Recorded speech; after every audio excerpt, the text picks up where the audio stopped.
समस्त मिथिलावासी के हम नचारी सुना रहल छी भोजपुरी में। अब न हमसे भांग पिसाई, बसहा हमसे न समराई। अब न हमसे भांग पिसाई, बसहा हमसे न समराई। डरवा लागे देख के गरबा में नाग हो, मन कुपुतायल रहेला। डरवा लागे देख के गरबा में नाग हो, मन कुपुतायल रहेला। तोहर दिलो में मन सहलो सहाय, मृगक छाला पे नींद नहीं आए। मृगक छाला पे नींद नहीं आए। मरी टूटल देखी, मरी टूटल देखी जियरा डराई हो, मन कुपुतायल रहेला। अब न हमसे भांग पिसाई, बसहा हमसे न समराई। डरवा लागे देख के गरबा में नाग हो, मन कुपुतायल रहेला।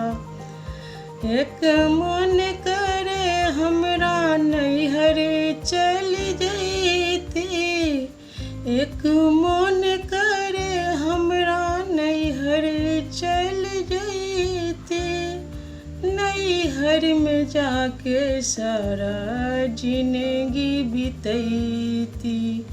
नैहर में जाके सारा जिंदगी बितैती। तोहर रूप मदारी, तोहर रूप मदारी देख के लाग डर हो, मन कुपुतायल रहेला। अब न हमसे भांग पिसाई, बसहा हमसे न समराई। डरवा लागे देख के गरबा में नाग हो, मन कुपुतायल रहेला। गौरी के अपने तुम बड़ा दुख दिहला, गौरी के अपने तुम बड़ा दुख दिहला।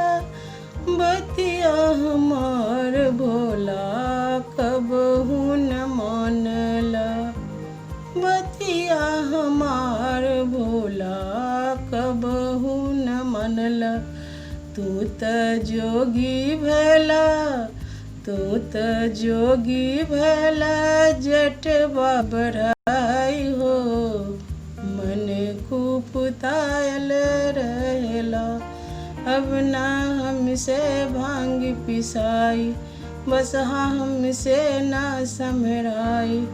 डरवा लागे देख के गरबा में नाग हो, मन कुपुतायल रहे।